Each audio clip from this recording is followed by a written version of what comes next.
The Blocktalk podcast started because of my passion for the property management industry. I wanted to start a conversation and add some value within the industry with a diverse range of people and professionals who can add something extra. As we start out, my aim is that the podcast offers some useful insight into a variety of views, opinions, thoughts, and foresights from our guests, who include business leaders and industry experts. If you enjoy the podcast and want to find out any other information, head on over to brianwelsh.co.uk.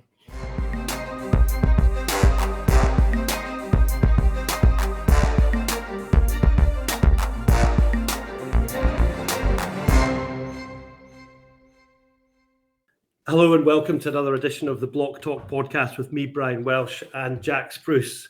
Jax, how are you this fine day? Yeah, I'm good. I'm all right, Brian. Just working away today, trying to get things all organised and keep the podcast going in 2022. Yeah, so getting there. How are you doing? Yes, no, I'm good as always. I'm buzzing actually. So yeah, I'm really looking forward to today's podcast actually, because today we have the pleasure of talking to Malcolm Perryman, the commercial manager at Irpm, who led the research into mental health in the property management sector.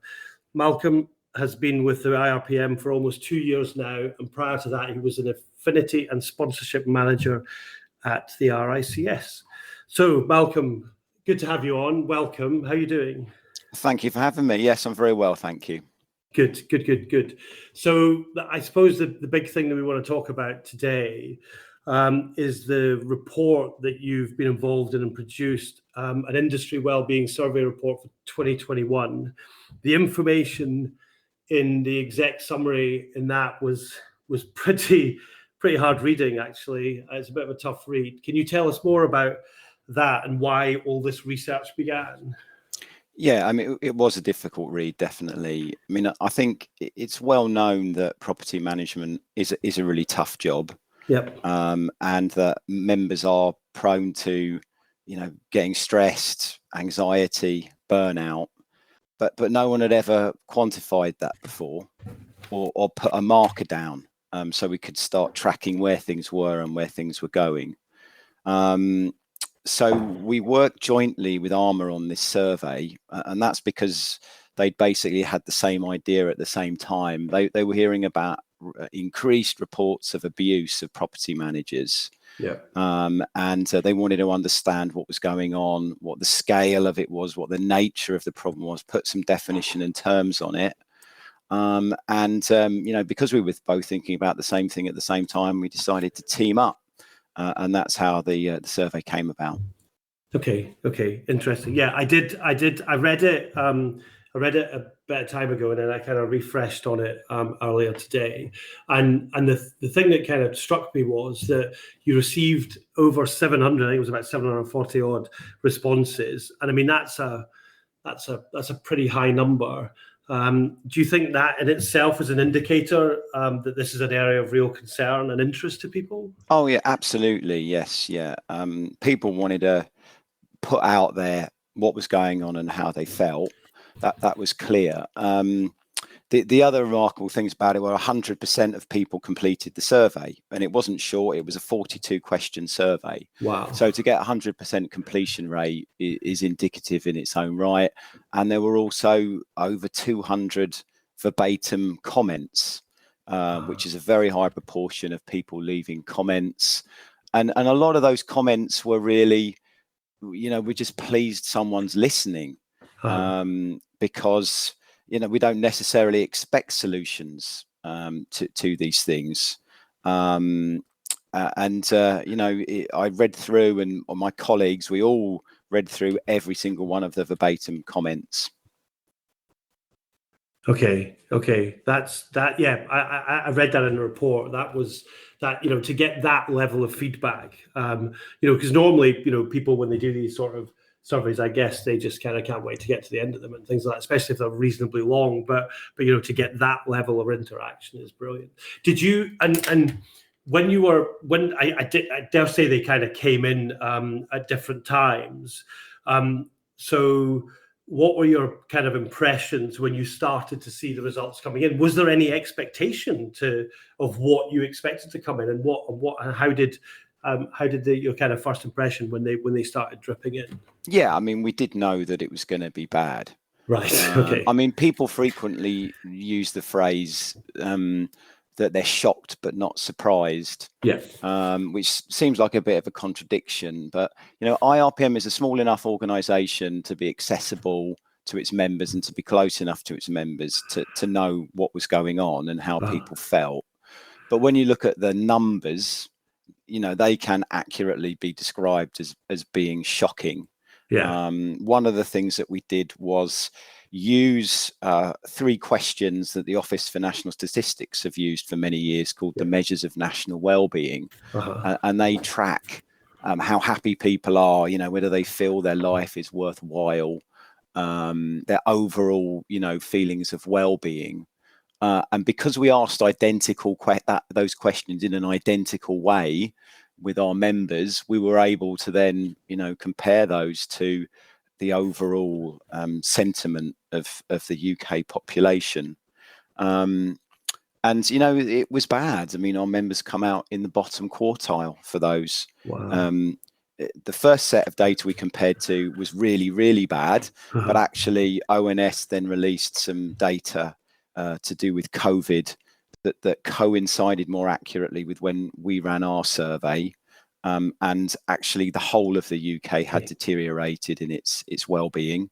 But even then our members came out below that. I say our members, it was also people from the ARMA database as well, people involved in property management. Yeah, sure. Yeah, I read that in the article that it was kind of lower than ONS average, and you've got to. Yeah, I mean, we've interviewed a number of kind of business owners, property factors, ownership in Scotland, and they see this. They see exactly the same thing. And IRPM obviously work in Scotland as well, and we've seen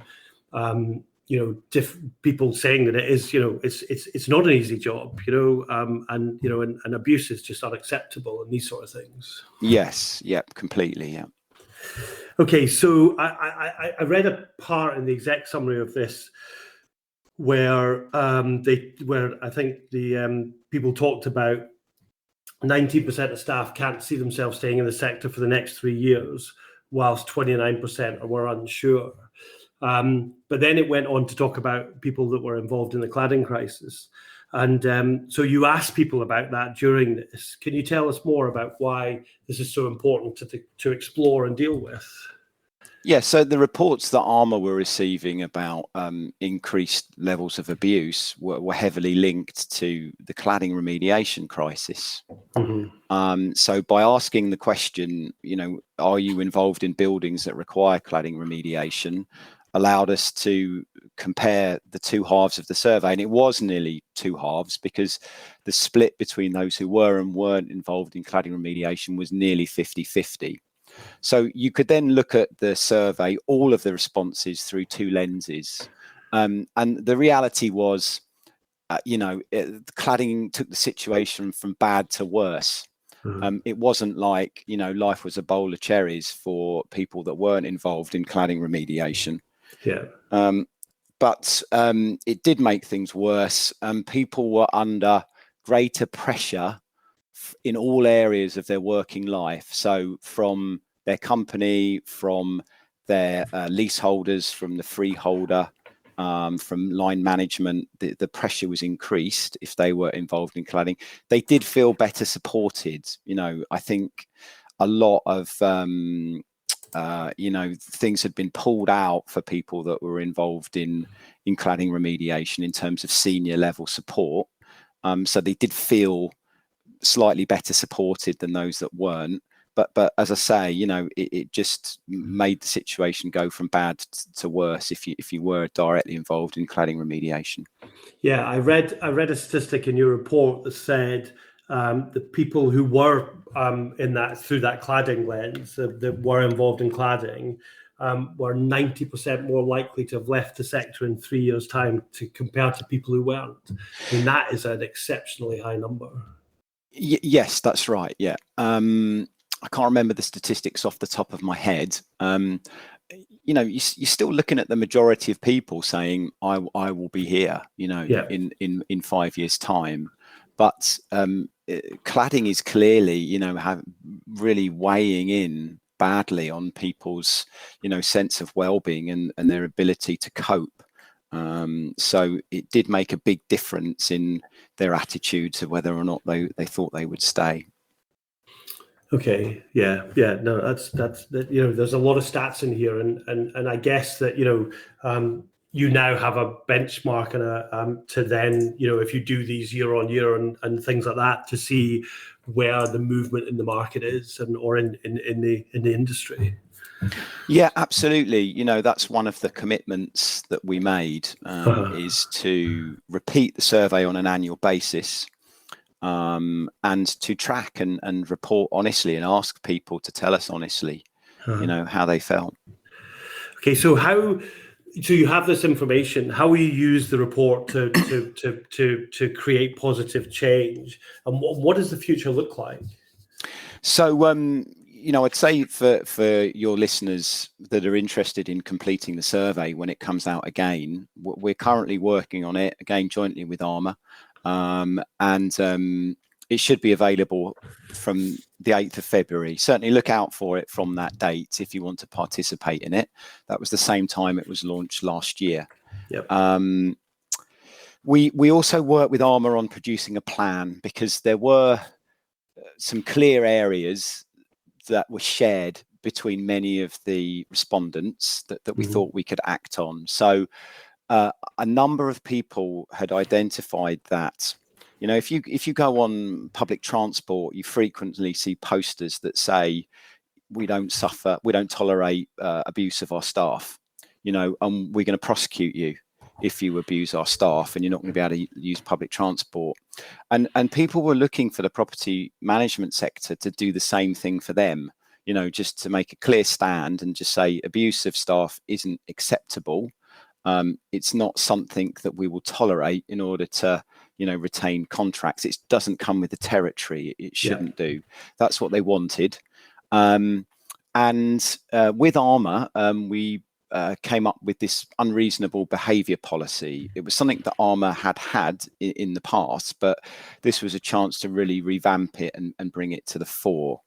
And what that enabled firms to do, where they didn't have any policies in place for abuse of staff, is just to use that, to put it immediately into place and in effect in their businesses, and have a series of ways to identify something was abuse, to record it, and to have a process in order to manage it and take action around it. And that could be as simple as saying to somebody, don't swear at me. You know, if you swear at me again, I'm going to terminate this call.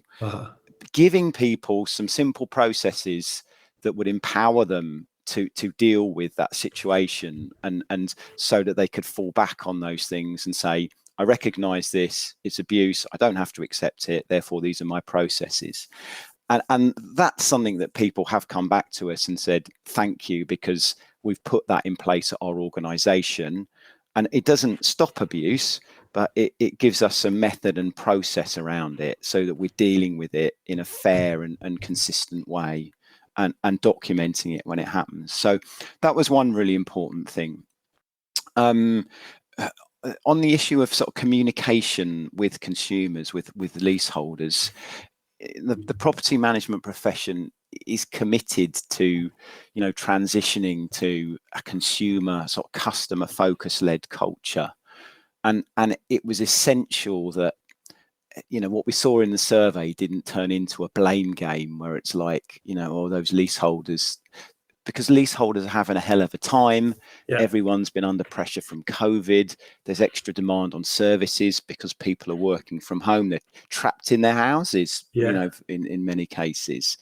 And also, if you you know, got cladding that needs remediated, you could be paying for a waking watch. You could be worried about fire.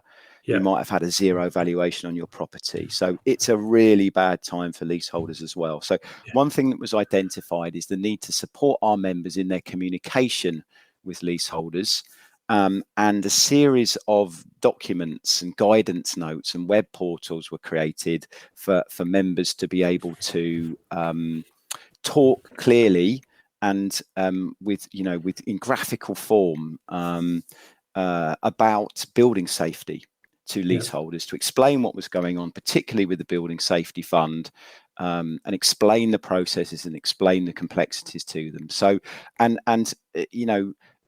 having resources for leaseholders and RMCs for our members to use was something that came out of it. And then another thing was we produced a series of video programs with a psychotherapist called Adam Laidler. We were very lucky with Adam in that not only is he a qualified psychotherapist, but he used to work as a supplier to the property management sector. Oh, right. Okay. So he knows the job. He knows how tough it is.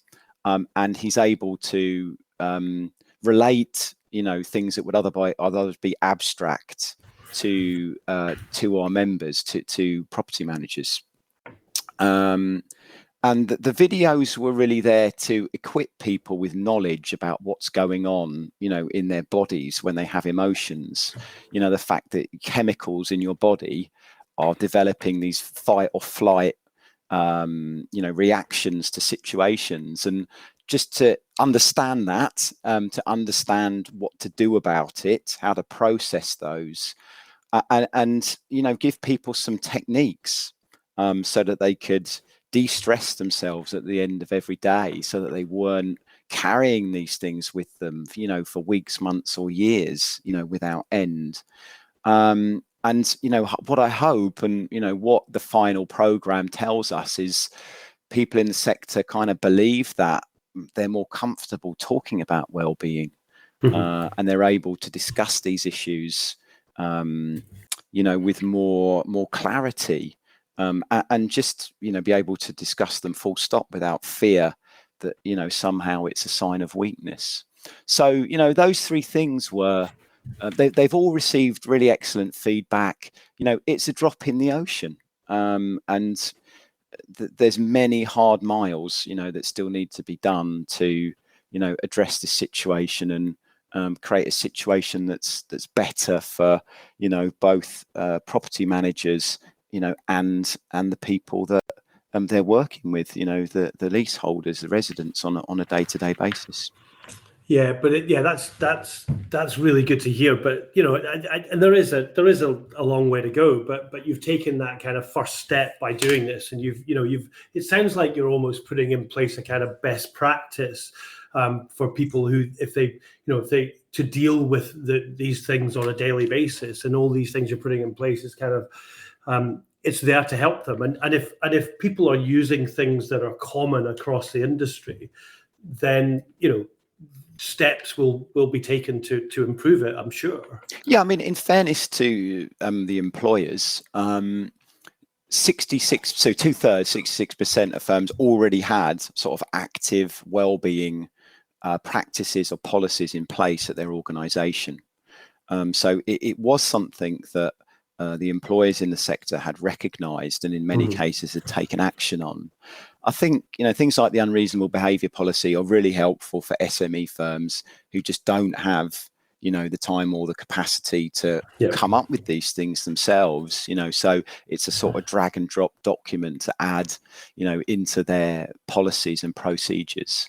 Yeah, but it's good. I mean, when you do it as a collective, and there's a huge amount of people involved in it, and you're taking all that input from these 740 odd people. It's good to be able to then bring something out that you're right. Some companies will already have their own things in place, but it's always good to look at what a kind of a larger organization and that has a input from a collective of people are doing about it as well. Yeah, and everybody involved with the survey absolutely felt the need to do something. You couldn't see those results and read the verbatim commentary without absolutely feeling the need to take some action. Yeah. I suppose it's always the and I'm not suggesting that this would happen, but it's always a danger that you survey and you think that's the end of the line, and it's absolutely not. It's the start of it. It's the thing that then means you take the results and go and make things better and make change. Yeah.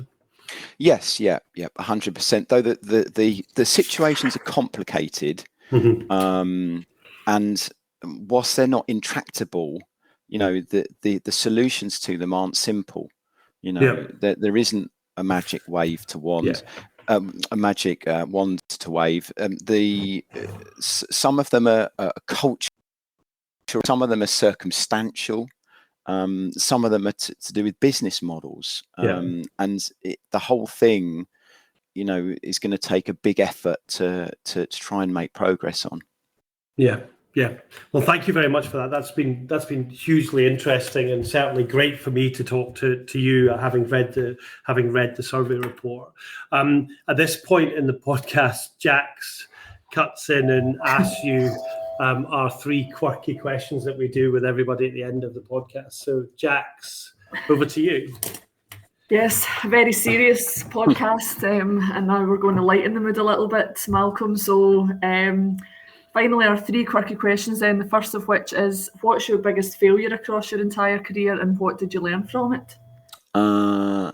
So there's a big lesson that I learned about not breaking embargoes on stuff. So many years ago, I was working for a big FTSE 100 firm, and I was told under embargo that there were some changes afoot, and I knew a colleague who was going to leave, who I wanted on my team, and I went to them and said, look, some things are going to change, and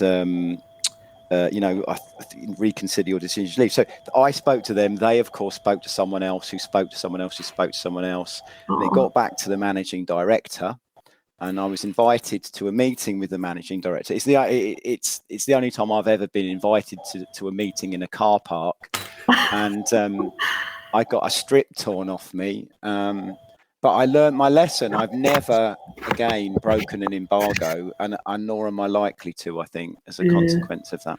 Wow. Yes. I know nothing. Whispers, yeah.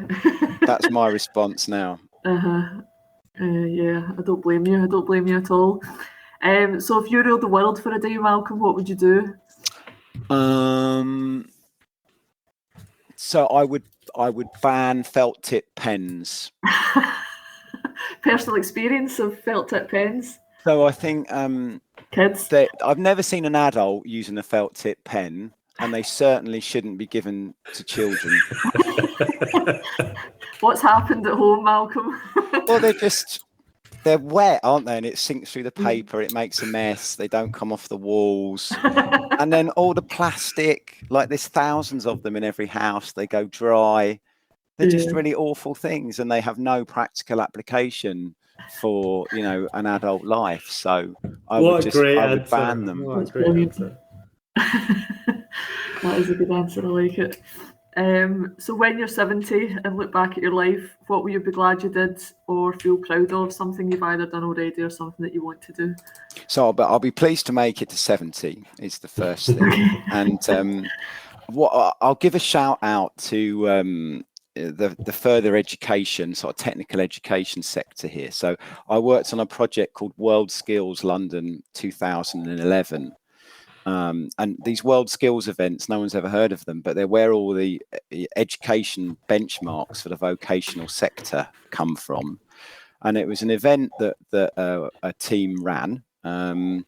There were 250,000 young people in education came through the doors of this big competition event to see it. It's a 100,000 square metre event that took up the whole of the Excel Centre in London. So it's a huge event. Yeah. And there were over 1,000 competitors from 60 different countries, taking place in workshops that we'd created with the help of sponsors, things like manufacturing, electronics, flower arranging, cooking, carpentry, plumbing, welding, landscape gardening, robotics, you name it, those vocational skills were represented, the hairdressing, stuff like that. And it was a very satisfying project to be part of, just because you could see all the people that came through being influenced by what they saw and realizing that stonemasonry was the thing for them. Like that literally happened to people that I met and saw at that event. So it was a lot of work, but a good team and something that I look back at with very fond memories. Oh, nice. Cool. Thank you very much. That's it from me, Brian. Thank you. That sounds brilliant. That sounds like an amazing project to get involved in. Yeah, it sounds brilliant. So thanks very much for coming on today. And if anybody wants to, or if anyone's not read the industry wellbeing survey report that we've been talking about today, you can download it, or we'll put a link on the podcast page for it anyway. But you can download it from the IRPM news articles page. So thanks very much for coming on, Malcolm. That's been great to talk to you. That's my pleasure. Thanks ever so much. Cheers.